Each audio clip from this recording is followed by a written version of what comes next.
향수의 역사라 말하고 인류 문명의 역사를 말하려 합니다. 나를 기분 좋게 하고 오래된 기억을 불러일으키는 이 향기를 담아내는 향수, 그 향수 한 병이 우리에게 오기까지 시간을 살펴보겠습니다. 향수 읽어주는 여자 오하니 조향사입니다.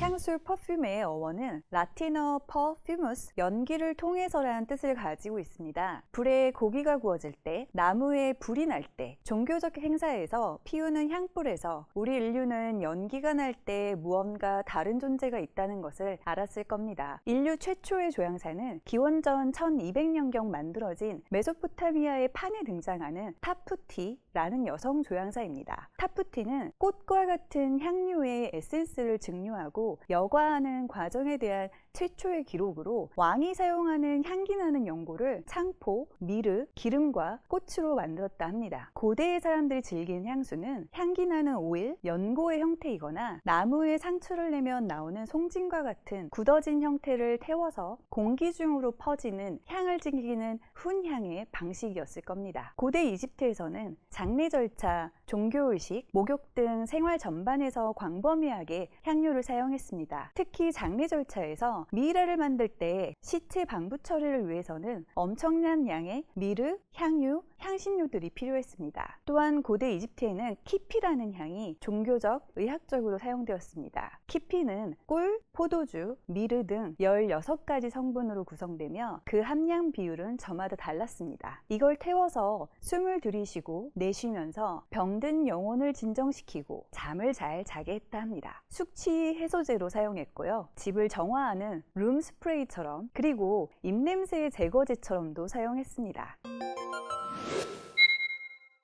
클레오파트라는 연꽃, 장미와 같은 플로럴 향수를 좋아해서 하루에 약 $800, 현재 기준으로 연간 최소 3억 원을 향수에 썼습니다. 그리스에서는 종교적인 행사에서 엄청난 양의 향수가 사용되었고, 아테네 곳곳에 자리한 퍼퓸머리는 동네 사랑방처럼 사람들이 모여 가십거리를 나누고 정치적인 모의를 했던 곳입니다. 오일 누드로 진행하는 고대 그리스 올림픽 선수들은요, 향기 나는 오일을 바르고 경기장 안을 걸어 다녔지만 향수에 돈을 쓸 수 없는 대다수의 가난한 사람들은 장례식 때나 향수 한 병을 관에다가 발랐습니다. 오후에 공중목욕탕에서 향기로운 오일 마사지를 받았던 부유한 로마 사람들은 향수를 바디케어에 적극적으로 활용했습니다. 1세기의 로마는 무려 2,800톤의 프랑킨센스를 수입했고요. 550톤의 미르를 사용했습니다.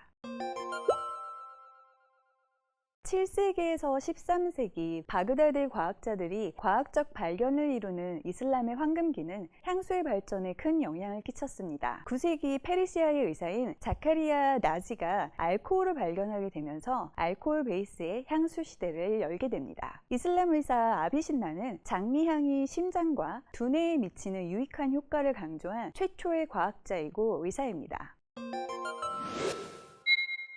이슬람 과학자들이 만든 에센셜 오일 추출에 사용되는 구리 증류기가 십자군 운동을 통해서 서유럽으로 들어오게 됩니다. 후추, 생강, 시나몬 등을 유럽에 독점적으로 유통한 이태리 베네치아는 막대한 부를 쌓게 됩니다. 부유한 베네치아 사람들은 머스크와 로즈향이 나는 포맨더, 즉 사취를 지니고 다니는 것이 유행했는데요. 포맨더 박스는 금은으로, 향수병은 유리로 만들게 됩니다. 덕분에 베네치아는 1291년 무라노로 유리 제조센터를 옮겨 유리 장인의 비밀을 지키며 고품질 유리의 제조 판매에 있어 독점적 위치를 갖게 됩니다. 이때 비밀을 지키는 그 방법 중에 하나가요, 무라노의 유리 장인이 어디 출장을 가거나 하면 그 길드 조직원들이 쫓아가서 혹시라도 비밀을 누설하는지 이런 거를 또 감시했다고 합니다. 유럽의 첫 번째 알코올 베이스 향수 중 하나인 헝가리 워터는 폴란드의 엘리자베스 여왕이자 헝가리 왕과 결혼하여 헝가리의 여왕인 그녀의 류머티즘 치료와 두통 치료를 위해 만들어졌습니다. 가장 오래된 레시피는 로즈마리, 타임, 브랜디로 만들었고요. 향수이자 입을 헹구는 마우스워시, 발을 닦는 풋워시로도 사용되었습니다. 르네상스를 적극적으로 후원한 피렌체의 메디치가의 번성이 끝나 살아가던 1533년 이탈리아 메디치 가문의 카트리누 드 메디치가 프랑스의 왕자 앙리 2세와 결혼했습니다. 그녀가 프랑스 궁정에 도착하기 전까지 프랑스는 점토로 된 향기 나는 사체 방향제를 쓰는 정도의 수준이었습니다. 카트리누는 당시 부유함의 상징인 가죽 장갑에 향기를 입힌 향기 나는 장갑과 개인 조향사 마카롱 마키아벨리의 군주론을 들고 프랑스에 도착하면서 향수의 중심은 이태리에서 프랑스로 이동하게 됩니다. 향기나는 그녀의 장갑이 대히트한 덕분에 프랑스 남부에 자리한 그라스는 향기나는 장갑 조향사들의 전성기를 맞이하고 그라스 사람들은 꽃을 기르기 시작을 했고 현재까지 향수의 도시로 불리우게 됩니다. 현대 발레를 만들기도 했던 어릴 적부터 충치로 너무나 고생했던 일생에 단 3번 목욕을 한 것으로 유명한 루이 14세는 자신의 셔츠에 끓인 로즈워터, 넌맥, 클로브, 제스민 등의 향이 나게 했고 퓨머에게요 요일마다 다른 향을 요구했습니다. 이것이 유행이 되어서 당시 사람들은 퍼퓸머리에 가서 자신들이 좋아하는 향을 의뢰하게 됩니다. 베르사유와 주변 숙소들에는 10,000명이 넘는 왕가 사람들, 귀족들, 정부 관료들, 하인들, 군인들이 살았습니다. 기록에 따르면 베르사유에서 여자들은 치마를 걷어올려서 서 있는 채로 소변을 받고 남자들은 왕궁 난간에서 소변을 받다고 합니다. 18세기 파리와 그라스의 향수 산업을 그린 2006년 출시된 영화 향수 어느 살인자의 이야기 속에서 냄새나는 당시의 파리를 실감나게 볼 수 있습니다. 당시 파리는 여전히 씻는 것에 대한 두려움이 컸고요. 파리 거리에서 돈 주고 사는 물조차도 생강에서 퍼온 검은 물이었습니다. 당시 귀족들은 새하얀 미용, 백분 화장과 발그레한 블러쉬 메이크업을 했는데 이 메이크업을 하고 일주일간 씻지 않았습니다. 어쩌면 향수는 악취 가득한 삶을 이겨내기 위한 필수제였다는 생각이 듭니다.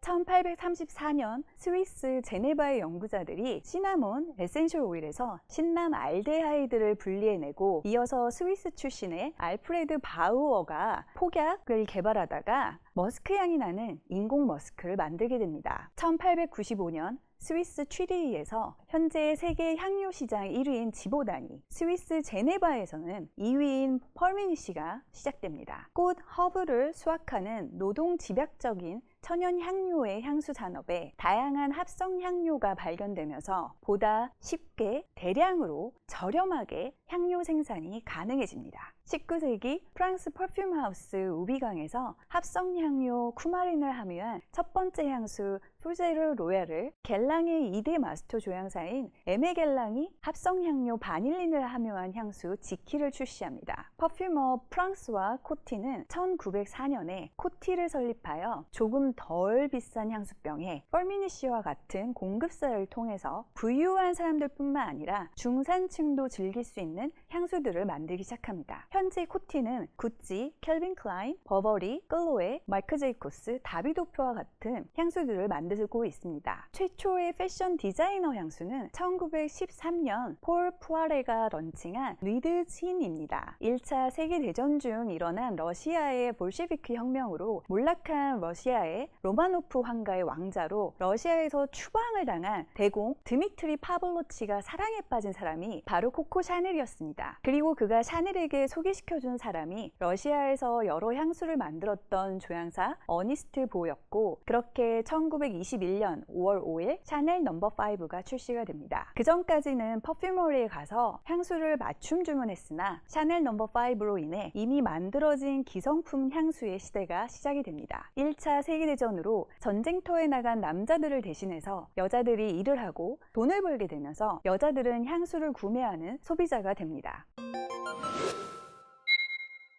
2차 세계대전이 끝나면서 미국 군인들은 파리의 패션 디자이너들의 향수를 손에 들고 미국으로 돌아갑니다. 그렇게 거대한 미국 시장이 열리게 됩니다. 에스로더가 1953년 향수 유스 듀를 출시하던 당시 미국 사회는 여성의 몸에서 향기 나는 것을 낯설어했고요. 연인이었거나 특별한 날이 아닌데 향수를 뿌리면 퇴폐적으로 인식할 정도였습니다. 유스드는 향수에 대한 미국 여성들의 인식을 바꿔놓았고 이후 레브론, 부르주아, 코티 등 뷰티 회사들이 합리적인 가격의 향수들을 만들어냅니다. 1978년 프랑스 화학자 장 라포르테가 라티잔 파퓨메를 1981년 모델이었던 아니쿠 딸이 파리의 첫 번째 부티크를 오픈하면서 패션 뷰티 회사가 아닌 향수를 좋아하는 창업자가 틈새 니치에서 시작을 하는 니치 향수가 시작이 됩니다. 2000년에는 에디션 드 파듐, 프레데릭 말, 밀러 해리스, 헤르즈루텐 등 더 많은 니치 향수 브랜드가 런칭합니다. 한국은 2006년 비비크림, 2008년 에어쿠션의 성공으로 K뷰티가 전 세계적으로 알려지고 2020년 코로나 팬데믹을 거치면서 향수에 대한 관심이 더욱 커지게 되고 저와 같은 한국의 독립적인 조향사들이 창작한 향수가 출시가 되었고 앞으로 더 많은 한국의 조향사들의 창작품이 세상에 나오길 바랍니다. 향수의 역사라 말하고 역사의 향수가 되었습니다. 한 병의 향수가 제게 오기까지 오랜 시간이 걸렸습니다. 한 병의 향수에는 지금 제가 당연하게 누리는 것이 결코 당연하지 않았던 수많은 사람들의 삶이 녹여져 있습니다. 디지털 시대를 살면서 니치 향수 브랜드 설립자와 조향사분들을 직접 만나고 조향이라는 창작 작업을 하며 지내는 것에 감사를 드립니다. 앞으로도 계속 커질 향수 시장 속에서 얼마나 다양한 향수들이 등장하고 많은 사람들이 저마다의 감정과 기억으로 그 향수와 함께 향기로운 삶을 살아갈지 너무나 기대됩니다. 일상이 향기롭기를, 그리하여 삶이 향기롭기를, 그대에게도 그대를 기억하는 이들에게도 고맙습니다. 오늘도 향기로운 하루 되세요. 지금까지 오한이 조향사였습니다.